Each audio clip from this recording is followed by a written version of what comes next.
Hoje no Cartório Contemporâneo. Falaremos da importância dos cartórios para a sociedade, os melhores momentos da Concarte. Tudo isso e muito mais, hoje no Cartório Contemporâneo.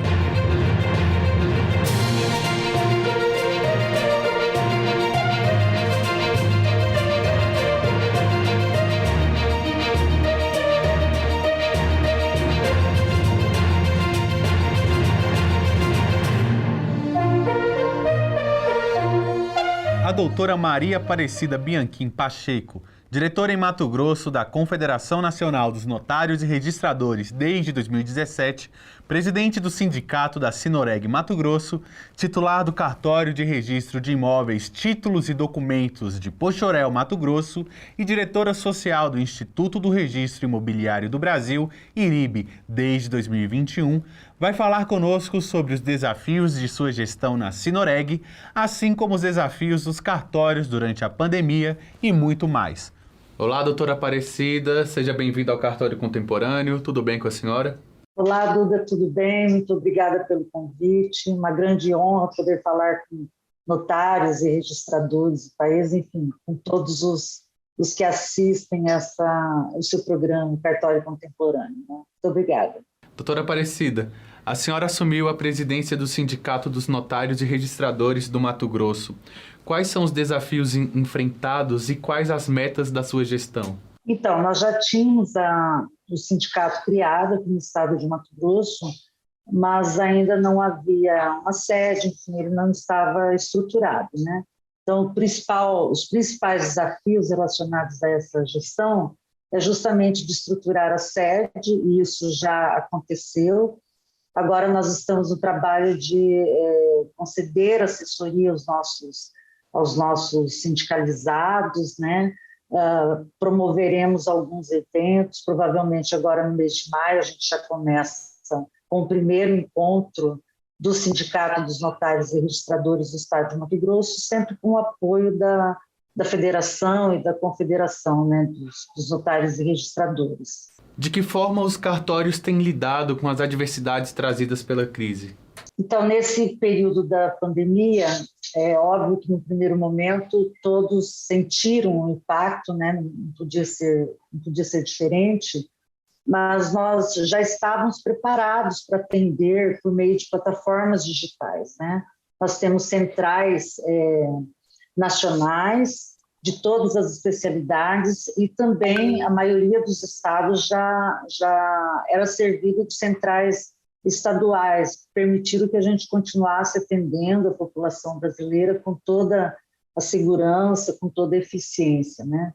Na verdade, talvez o principal desafio da nossa parte foi levar os nossos usuários, principalmente os usuários do interior do país, né, a se utilizarem, a fazerem uso das plataformas digitais, né? Então, além de continuar atendendo pelas plataformas digitais, nós continuamos atendendo por meio de agendamentos e, concomitantemente, fazendo a orientação, auxiliando os usuários a buscarem os serviços por meio dessas plataformas, dessas centrais, né?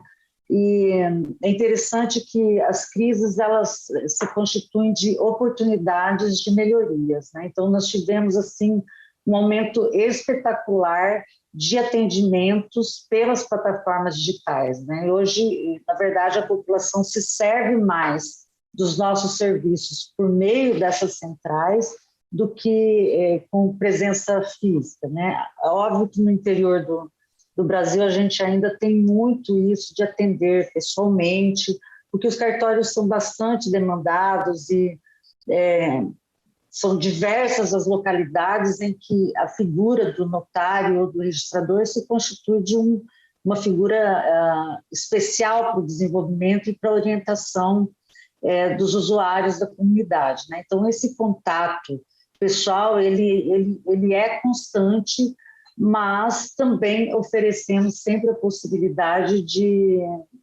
utilização das centrais, né? Nós tivemos assim, um importantíssimo papel da Central Nacional do Registro Civil das Pessoas Naturais, que inclusive subsidiou o governo brasileiro, né, as políticas e as diretrizes nesse momento de pandemia, né, com a criação de um portal de transparência para levar conhecimento à população como um todo, né, dos índices de óbitos que estavam sendo registrados. Nós tivemos o avanço na implantação do Operador Nacional do Registro, ou seja, do serviço de atendimento eletrônico compartilhado entre todos os cartórios de registro de imóveis do Brasil.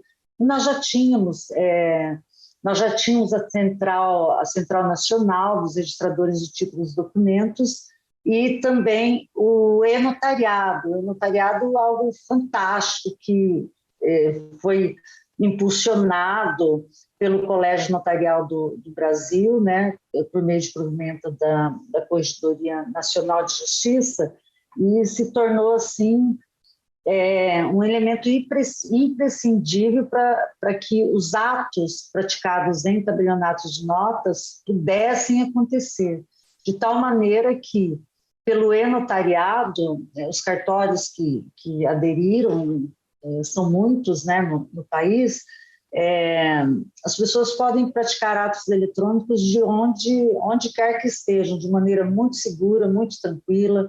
Pelo e-notariado também se distribui, quer dizer, se concede uma assinatura eletrônica avançada de forma gratuita para o usuário, né? E essa assinatura eletrônica avançada permite que ele pratique atos notariais em qualquer cartório de notas do país, né? Mesmo estando no exterior, ele pode praticar atos no Brasil por meio do e-notariado. E protestos também, né? Nós temos a central de protesto em nível nacional, com atendimento em todos os estados, tudo de uma forma muito célere. Então, eu atribuo assim, que, em que pese as dificuldades todas, o sofrimento, enfim, tudo que nós passamos aí no período da pandemia, na nossa área se tornou uma oportunidade de crescimento, de avanços tecnológicos e de levar maior comodidade, né, à população brasileira e, por conseguinte, contribuindo também com a questão sanitária, né, ao permitir que as pessoas pudessem permanecer em casa, pudessem permanecer em distanciamento social e, mesmo assim, se servindo dos nossos serviços que são essenciais, né?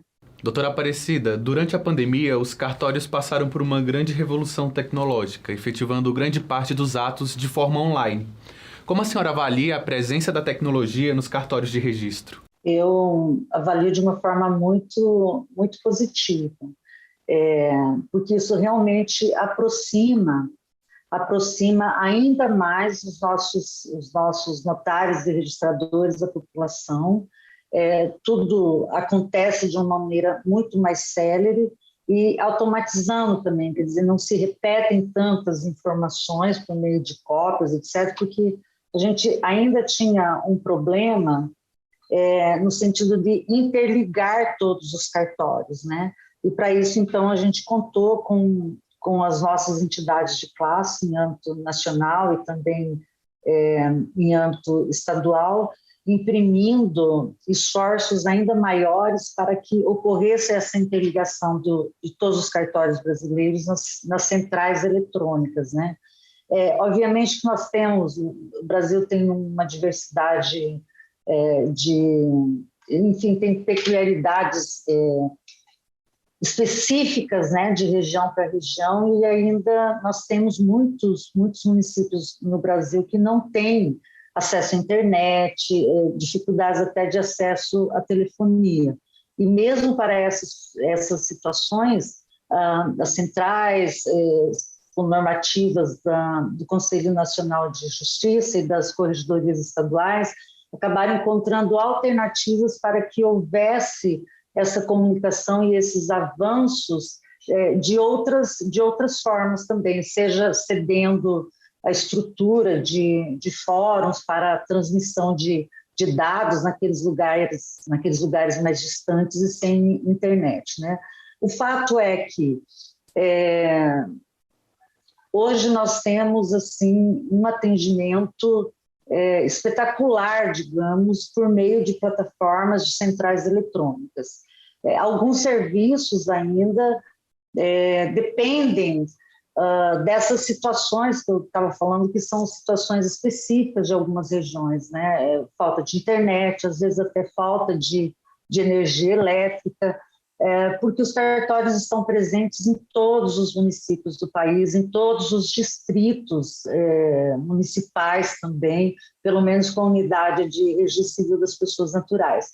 Então, a capilaridade dos cartórios, ela traz muitos benefícios, e as situações, as adversidades que vão surgindo para conectar todos esses cartórios aos cidadãos brasileiros têm sido enfrentados de uma maneira muito, muito séria, muito comprometida e com muita eficiência por parte das nossas entidades de classe, enfim, com a adesão dos notários e registradores brasileiros que têm conhecimento, que sabem da importância social que tem na sociedade brasileira para conferir segurança jurídica, para transparência, para coibição de atos que possam retirar a paz social, né?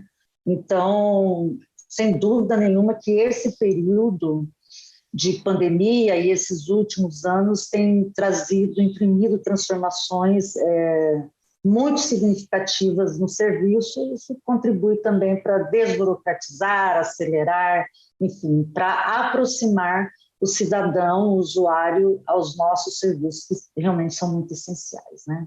Se você tiver alguma dúvida ou curiosidade sobre as atividades dos cartórios, mande-nos sua pergunta para o e-mail tvcartorios@cnr.org.br. A sua pergunta poderá aparecer aqui no programa.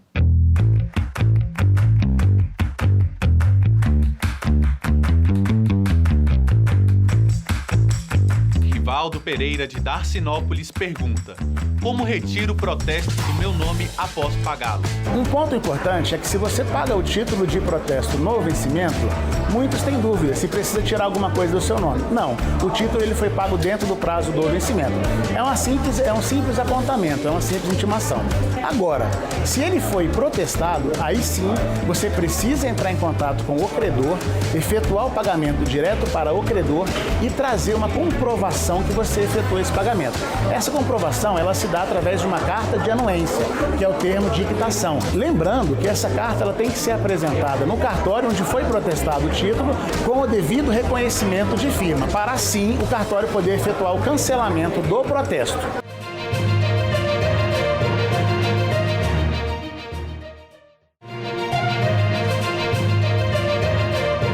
Como a senhora vê o futuro da atuação dos cartórios na prestação de serviço à população? Eu penso que tende a aumentar ainda mais a gama de prestação de serviços à população.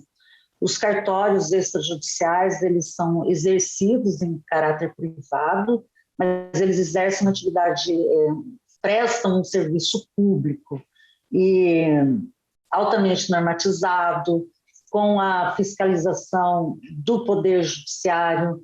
Nós temos, assim, desde 1988, a obrigatoriedade de concursos públicos de provas e títulos para ingresso na atividade, né, sendo bacharéis em direito, ou então pessoas que já detêm uma prática, um exercício na atividade há mais de 10 anos. Né? Isso tudo faz com que a gama de serviços que nós prestamos esteja aumentando. E eu posso citar como exemplo os inventários e partilhas extrajudiciais, divórcios, separações, uso capião extrajudicial, regularização fundiária, retificação imobiliária, retificação no registro civil das pessoas naturais. Quer dizer, são muitos serviços que até pouco tempo atrás, uma década atrás, eles eram prestados exclusivamente pelo Poder Judiciário.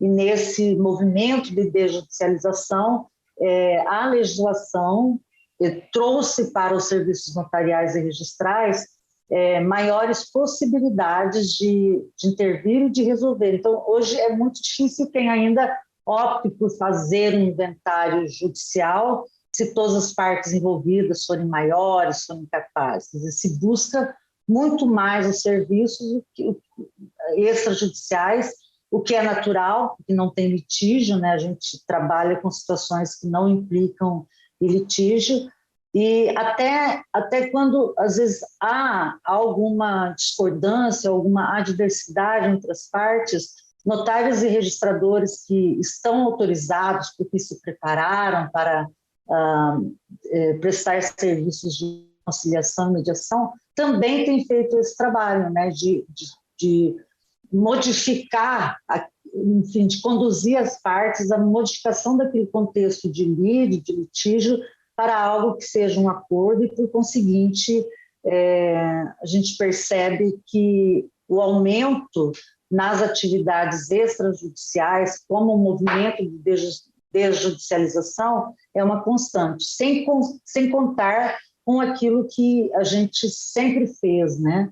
Porque, por mais que o uso da tecnologia seja importante, ele é um meio para que as coisas possam acontecer de maneira mais célere e tal, mas a atividade, a função do notário, do registrador, na análise, na qualificação, na instrumentalização dos negócios jurídicos, no registro de fatos e ocorrências, é um trabalho pessoal, né, que envolve análise de caso a caso. Então, não vejo como sermos substituídos por uma máquina ou por algo assim. A tendência é que recebamos mais serviços ainda.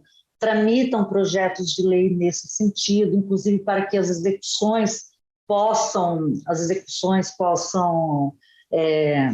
ocorrer em cartório, né? A gente tem alguns países que já adotam esse sistema de notários e registradores conduzirem execuções, e aqui tramita já em torno de uns 2 ou 3 anos que espero estar tramitando, e com grandes chances de ser aprovado, e em breve a gente tem mais uma atividade, porque o que se percebe?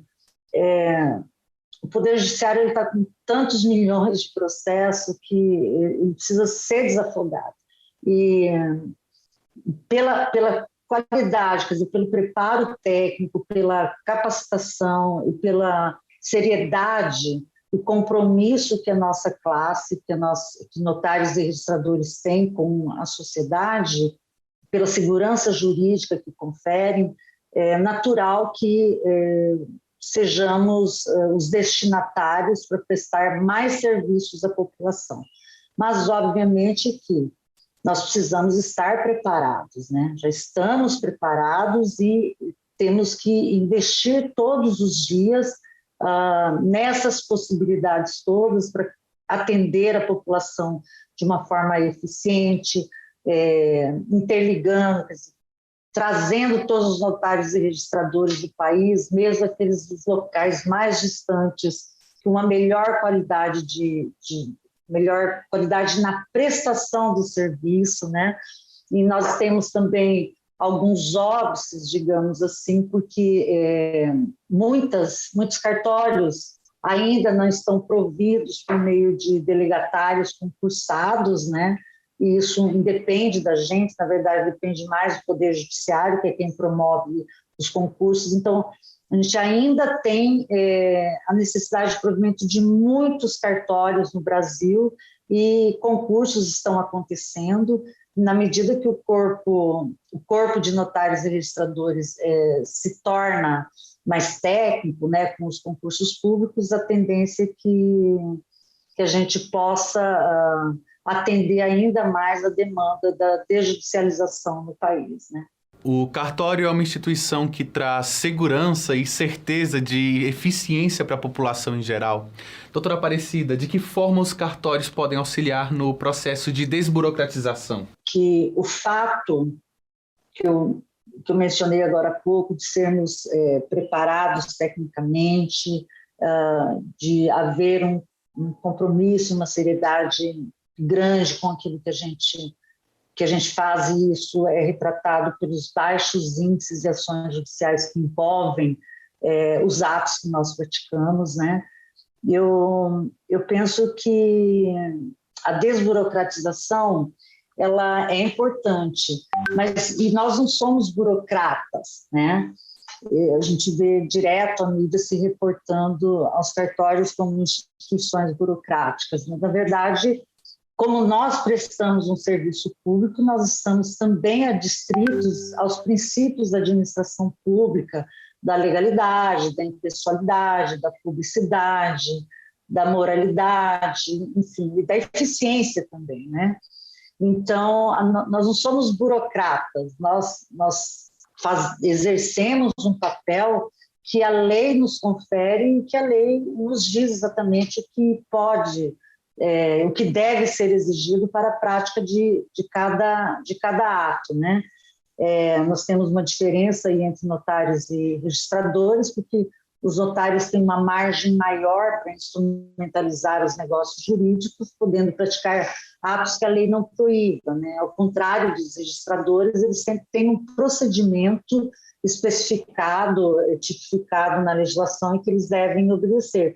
Então, na verdade, aquilo que parece burocracia é o que também contribui para que haja a chamada segurança jurídica, quer dizer, a certeza de que todos serão atendidos dentro dos mesmos princípios, baseados na mesma legislação, de forma ética, de forma eficiente, de forma eficaz. Então, eu penso que nós não somos burocratas, nós somos profissionais que têm um papel cujos atos eles estão definidos na legislação, e para a prática desses atos nós temos que obedecer aquilo que a legislação prescreve, né? Sem dúvida que às vezes a gente fica um pouco incomodado com tudo que se ouve, né? Como se a burocracia fosse criada por nós. Na verdade, não é criada por nós, ela é decorrente da lei, tá? E não é uma burocracia, digamos assim, que não tenha um propósito. É o propósito maior, que é justamente da segurança jurídica, né? Doutora Aparecida, a tecnologia utilizada nos cartórios, ela diminui distâncias em favor do cidadão. Como que a senhora avalia essa conquista? Eu avalio de forma extremamente positiva e realmente, nesse período de crise, houve uma oportunidade, se mostrou como uma excelente oportunidade para avançarmos nisso.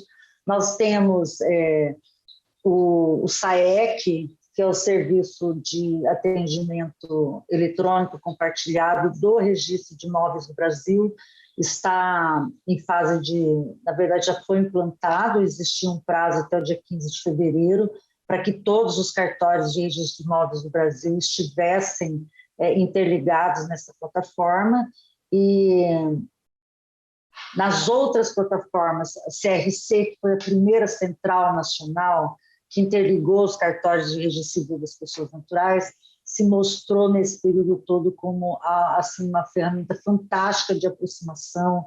Para os senhores terem uma ideia, a pessoa, em qualquer lugar do país, ela pode solicitar a sua certidão diretamente por meio da central, ou pode se dirigir a qualquer cartório de registro civil, que vai fazer o pedido disso para qualquer outro cartório do país. Isso vai vir eletronicamente, ser materializado. O serviço, eu estava falando do serviço do SAEC, do NR, já está em funcionamento, né? Nós temos a Central Nacional de Títulos e Documentos de Pessoa Jurídica atuando já há alguns anos, uma central de protestos também, e o e-notariado. Na verdade, todas as especialidades de registros públicos dos cartórios extrajudiciais estão assim ofertando serviços eletronicamente com um impacto muito positivo. Eu me permito falar, eu mudei de atividade agora, durante a pandemia, eu exercia o ofício de registradora de imóveis e de títulos e documentos. Nós já atendimos, então, pelas plataformas, né? Migrei para a atividade de registrador das pessoas naturais e tabelionato de notas nesse último concurso aqui em Mato Grosso. E aí fui conhecer um pouco melhor o que tinha sido implantado pelo e-notariado, porque passei a fazer uso como profissional, né? E, num primeiro momento, a minha cidade aqui ela não era servida ainda pelo e-notariado, então, a partir do momento que nós aderimos, o que a gente percebeu? Uma certa desconfiança das pessoas para as quais a gente oferecia, porque não conheciam aquilo. Hoje eu vejo assim, como é recorrente as pessoas solicitarem que os serviços, os atos sejam praticados pelo e-notariado, porque são muito simples, né? A utilização dessas plataformas são simples, são bastante intuitivas, e isso realmente permite que a população brasileira tenha acesso aos nossos serviços, a todos os nossos serviços, de maneira online, por meio de aplicativos, de APIs, enfim, essas plataformas todas que estão à disposição da sociedade, né? Então, é extremamente positivo, a tecnologia a serviço da segurança jurídica, encurtando distâncias, aumentando as possibilidades dos negócios e dos fatos, das ocorrências, serem instrumentalizadas com maior celeridade, né? Com brevidade, e isso tudo é sustentável economicamente, inclusive, porque as pessoas, em que pese os emolumentos serem os mesmos para atos digitais e atos que são celebrados diretamente no balcão do cartório, isso é sustentável porque, economicamente, porque diminui despesas, evita que o usuário também tenha que fazer uso de despachantes, tá?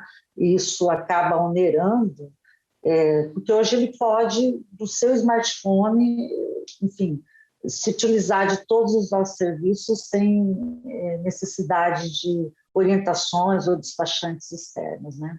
Doutora Aparecida, muito obrigado pela participação. Seja sempre bem-vinda ao Cartório Contemporâneo. Muitas vezes no Cartório Contemporâneo pode aparecer algumas expressões que você não está acostumado. Por isso venho aqui explicar alguns termos recorrentes no programa.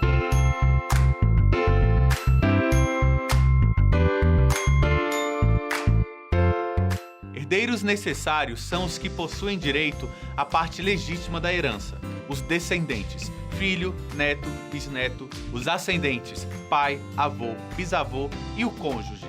A parte legítima equivale a 50% dos bens do testador, do qual os herdeiros necessários não podem ser privados.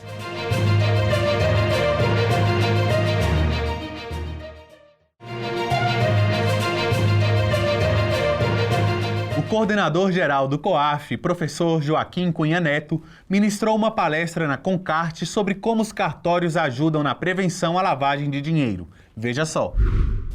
Bom, o tema da lavagem de dinheiro não é algo tão novo, mas no mundo isso se começou por volta de 1990, um pouquinho antes, com a criação do Grupo de Ação Financeira, o GAFI, que é um órgão intergovernamental que congrega vários países e tem como mandato a definição, a colocação de recomendações a todos os países membros do mundo da implementação de regras de prevenção e combate à lavagem de dinheiro. São estándares internacionais que são replicados em cada país, né? Se buscarmos ali, temos em 1988 a chamada Convenção de Viena, antes da criação do GAFI, onde se chegou à conclusão de que combater o crime não bastava prender o criminoso, apreender o produto do crime, se não fosse adiante e suprimisse a capacidade financeira das organizações criminosas.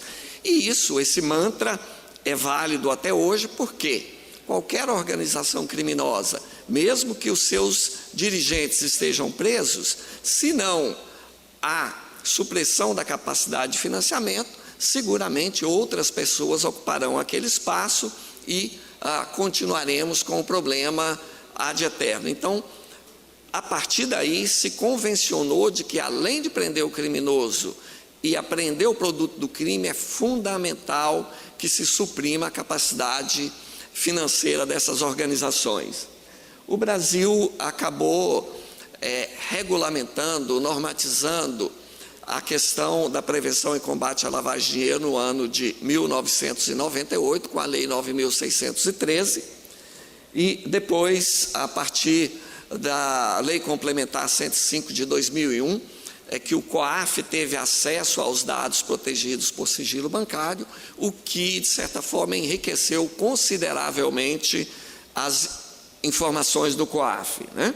Depois temos aí outros marcos importantes, a criação do Departamento de Recuperação de Ativos no âmbito do Ministério da Justiça, a Lei do Acesso à Informação, a Lei Anticorrupção, a 12.846, e uma revisão da Lei 9.613, em 2012, onde os notariados e os registradores passaram a integrar o rol de pessoas obrigadas a colaborar com a prevenção à lavagem de dinheiro, né?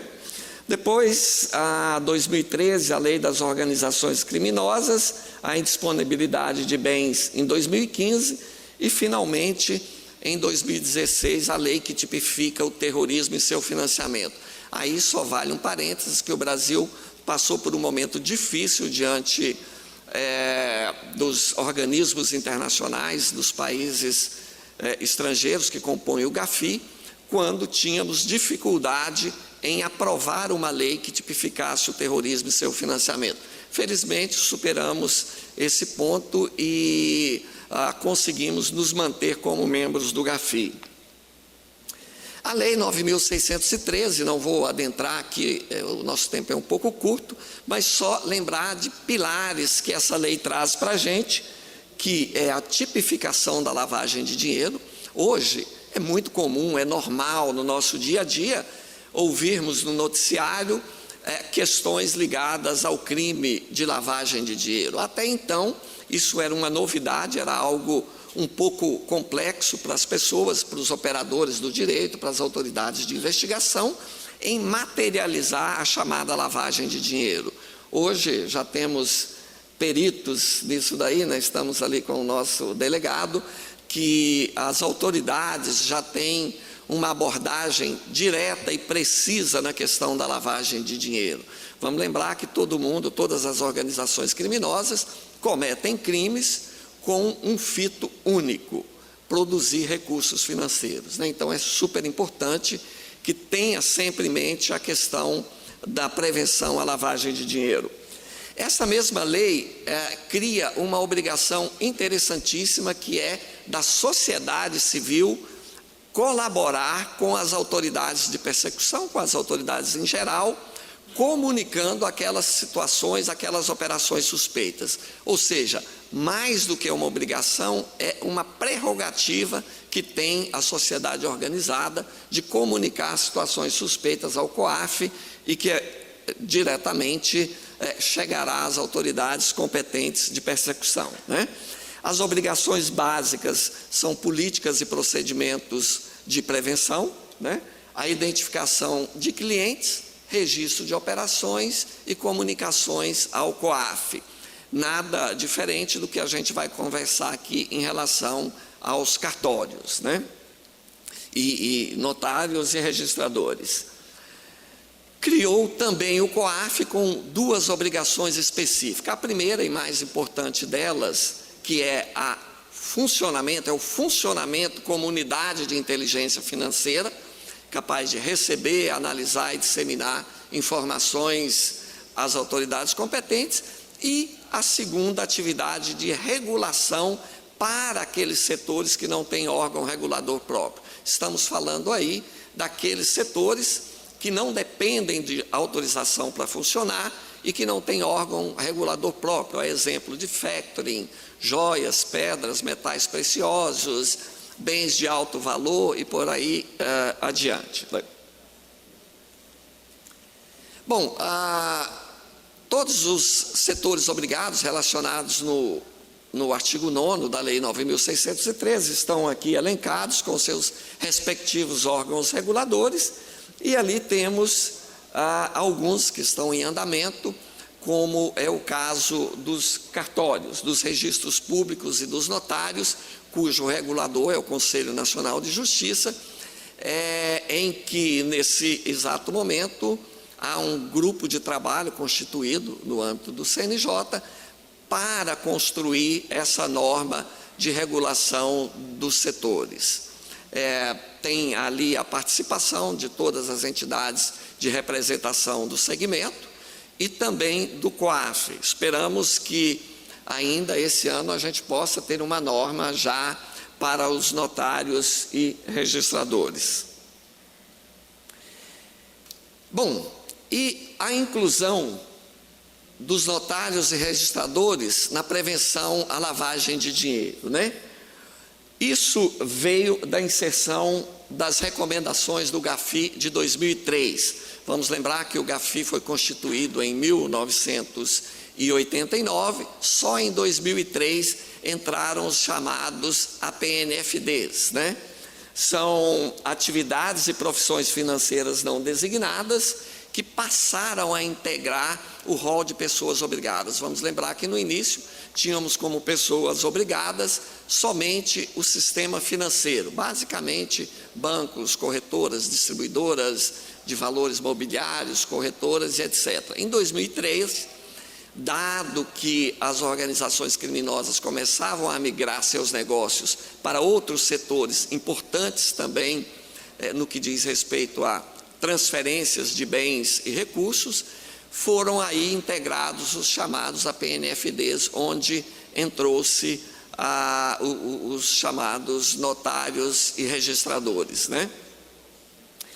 Em 2010, só para lembrar, o Brasil foi avaliado pelo GAFI e tivemos uma anotação, uma recomendação de que não havíamos até então colocado como setor obrigado na Lei 9.613 o segmento de cartórios e outros APNFDs.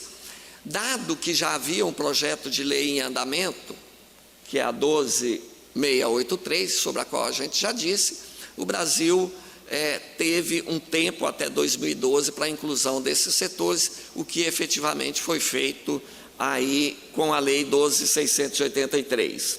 Quais são, basicamente, as obrigações que estarão sujeitas o segmento notariado e dos registradores? Primeiro, cadastro junto ao órgão regulador.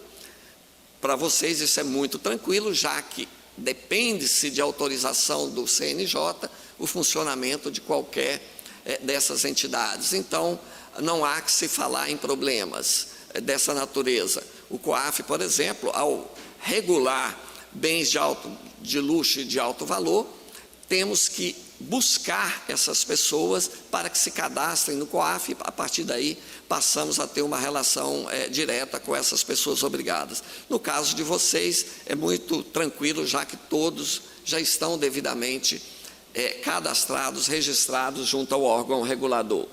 Implementação de política de PLD, de prevenção à lavagem de dinheiro e financiamento do terrorismo, que contenha identificação e manutenção de registro. Isso é a base do trabalho de vocês. Então, também é algo que já, de início, já está superado, né?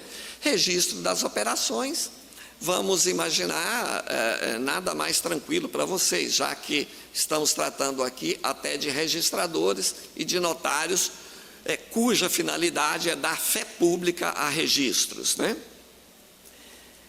E comunicação de operações suspeitas ao COAF. Esse é o ponto-chave sobre o qual eu quero conversar com vocês. Temos identificação dos clientes, registro de operações, precisaremos sim aí desenvolver mecanismos a partir da norma que trará os chamados sinais de alertas para comunicar ao COAF as chamadas operações suspeitas. As operações suspeitas são definitivamente o último elo das pessoas obrigadas em relação ao sistema de PLD, onde o COAF, a partir dessas comunicações, vai produzir relatórios de inteligência financeira que serão repassados às autoridades competentes para persecução penal, né? A Polícia Federal, as polícias estaduais, o Ministério Público Federal e Estadual. Basicamente, aquela entidade que não tiver uma comunicação de operação suspeita no ano, a lei também define que ela deve comunicar a inexistência daquela operação naquele período, né? A chamada comunicação negativa. Dentro dessa análise estão aí também as operações ou propostas de operações ligadas ao financiamento do terrorismo, identificação de pessoas expostas politicamente e atendimento às requisições do COAF. Então, basicamente, estas são as obrigações que vocês estarão sujeitos e que, na maioria delas, vocês já cumprem hoje pelo cotidiano do trabalho desenvolvido por vocês. Bom, é importante trazer rapidamente aqui um conceito que o que se busca são as chamadas operações suspeitas e não um conjunto de operações que os cartórios e o notariado devem comunicar. Temos aqui um conceito que o próprio GAFI traz da abordagem baseada em risco. Há que se ter foco naquilo que efetivamente traz risco para o sistema de PLD e não em todas as operações corriqueiras e básicas que não trazem qualquer risco. Ou seja, o investimento deve ser priorizado naquelas situações em que haja maior risco para o sistema, né? Sinais de alertas, eles serão trazidos pela norma. Normalmente, o órgão regulador, ao construir a norma, já traz ali os sinais de alerta que orientam a pessoa obrigada a ficar atenta àquelas determinadas situações para saber se são ou não passíveis de comunicações ao COAF. Tipologias que envolvem o segmento, aí eu quero até sugerir, quem tiver curiosidade, tem um trabalho desenvolvido aqui pelo Dr. Rafael Brum Miron, ele é procurador da República no Paraná, e fez aqui um trabalho da participação de notários e oficiais de registros no Sistema Nacional de Prevenção e Combate à Lavagem de Dinheiro. Quem puder acessar esse material aí na internet, é muito interessante que ele tem um foco específico na prevenção ao combate à lavagem de dinheiro e traz informações importantíssimas para o segmento do notariado e dos registradores, inclusive trazendo várias tipologias que seguramente vão ajudá-los nesse trabalho do dia a dia. Eu acabei falando várias vezes com ele na elaboração desse trabalho e realmente ficou muito interessante. Regras de compliance. Vocês, naturalmente, ao proporcionar a segurança jurídica das informações, vocês já estão fazendo aí o trabalho de compliance, né? Então, não é algo que lhes custará muito empenho ou recursos para o cumprimento dessa obrigação. Só lembrando também, em relação ao notariado, há um modelo espanhol onde se criou um chamado órgão central de prevenção, que recebe todos os registros dos notariados, fazem um trabalho específico e depois comunicam à unidade de inteligência financeira na Espanha. É um modelo que, quem tiver curiosidade, é muito interessante, ajuda sobremaneira os cartórios individualmente e ajuda bastante o sistema de PLD, uma vez que hoje podemos ter uma pessoa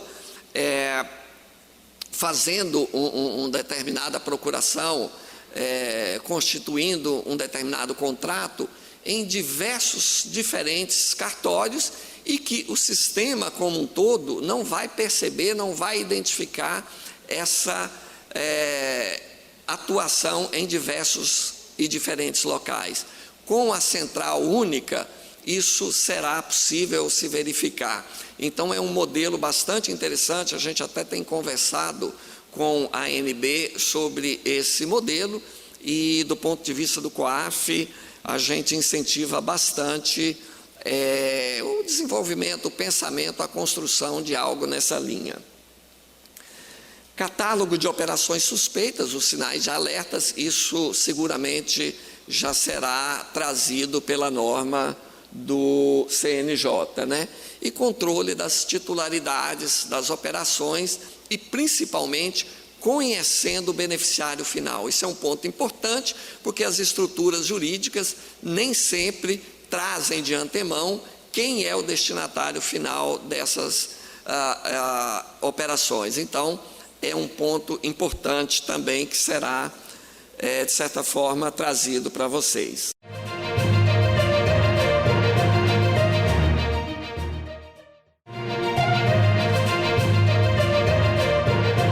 O COAF é um conselho, ele é composto por diversos órgãos do Executivo, Banco Central, ABIN, CVM, SUSEP,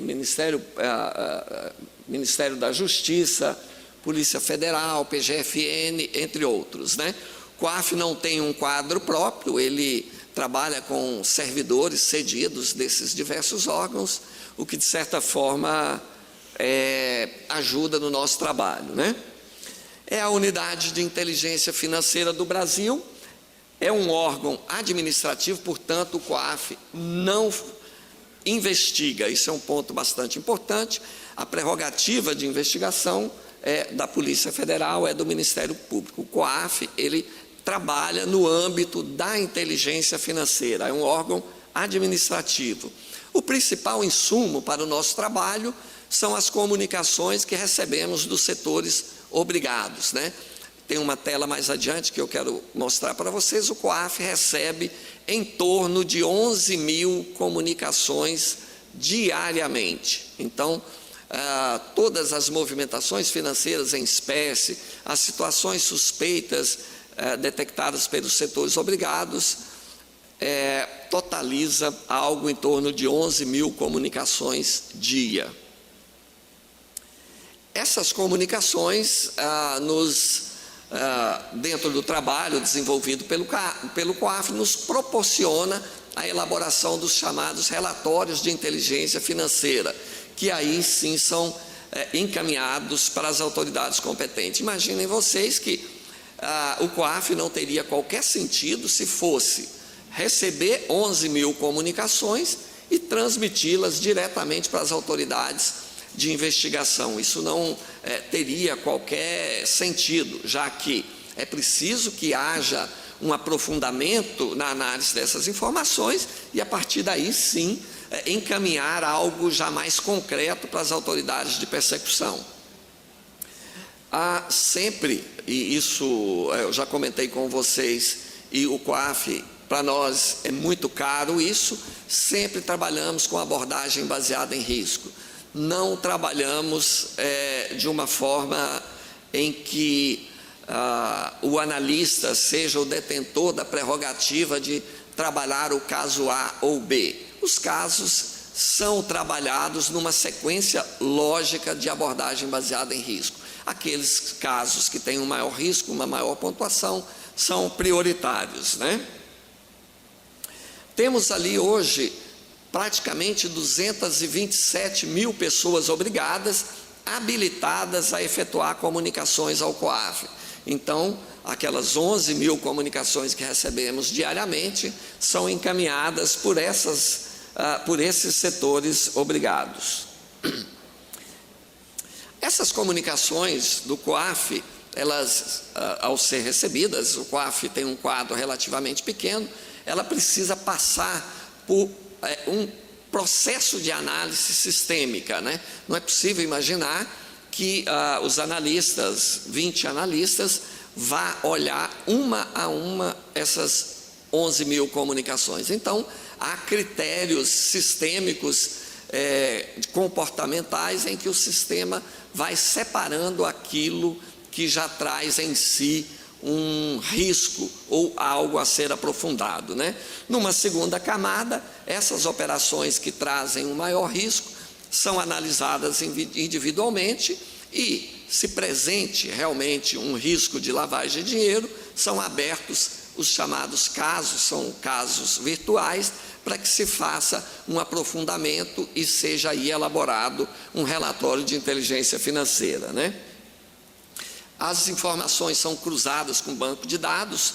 O COAF tem hoje aproximadamente 45 bases de dados de diferentes órgãos públicos e privados, onde são confrontadas as informações das operações com esses bancos de dados. E aí sim, permite-nos, de certa forma, enriquecer o conteúdo daquelas informações que nós recebemos.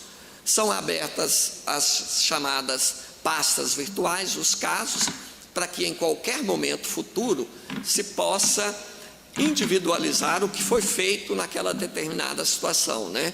Casos que são construídos, são trabalhados hoje, pode ter uma importância muito grande no futuro e um questionamento de como foi construído aquele caso, quem estava envolvido, quem elaborou o caso, enfim. Então, todo e qualquer trabalho do COAF, ele é individualizado em pastas virtuais que são registradas, guardadas para qualquer momento futuro, né? Fundamental aí a abordagem baseada em risco. Sempre teremos mais situações a serem trabalhadas do que mão de obra disponível. Então, o que vai definir a prioridade do trabalho é o risco. Aqueles casos, aquelas situações que tiverem em si uma maior pontuação de risco serão priorizadas, e não as pessoas envolvidas, as situações envolvidas, os comunicantes envolvidos, né?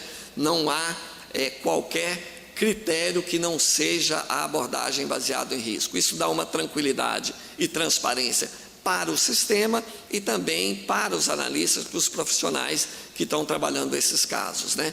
Ele não sabe qual é o caso que estará na mão dele amanhã, e sim que o caso será aquele que contém o maior risco. A partir daí são elaborados os chamados relatórios de inteligência financeira, que são transmitidos eletronicamente para as autoridades. Não há qualquer contato externo com esses dados, já que nós transmitimos dados protegidos por sigilo. Há uma transferência de sigilo nessas situações. Então, é fundamental que se tenha toda a segurança no manuseio dessas informações. Então, o sistema do COAF, que transmite esse relatório para as autoridades competentes, ele é possível rastrear quem acessou aquele relatório, quem imprimiu o relatório, inclusive individualizando a impressão oriunda do órgão destinatário, né? Explicando melhor, o COAF, ao construir esse relatório, ele não o constrói na sua integralidade, no seu formato final. Ele é construído em módulos no sistema. A partir do momento em que ele é encaminhado para a autoridade, ele é formatado numa forma única para aquela autoridade. Se ele é destinado para 2 ou 3 autoridades, ele chegará com um formato ligeiramente divergente em cada autoridade que vai receber, para que, se eventualmente houver uma necessidade de apurar um determinado vazamento desse relatório, saberá objetivamente onde é que ele foi impresso, né? A partir daí, o COAF encaminha esses relatórios para as autoridades competentes. Isso aqui são simplesmente estatísticas. O nosso maior destinatário é a Polícia Federal. Lembrar também que o COAF tem um canal importante para a troca de informações com as homólogas estrangeiras, ou seja, cada país tem uma unidade de inteligência financeira, a exemplo do nosso COAF. E essas unidades de inteligência financeira trocam informações entre si. No âmbito da inteligência, não se produz prova nesse ambiente, são apenas informações de inteligência, mas são absolutamente descomplicadas, objetivas e diretas. Então, o COAF, ao detectar que um determinado alvo, uma determinada situação tem ligação com um determinado país, ele pergunta para o IFE daquele país se lá existe alguma informação que materialize aquela suspeita ou que possa ajudar numa eventual investigação. Vejo vocês na quinta-feira, 19 horas, no próximo Cartório Contemporâneo. Até lá!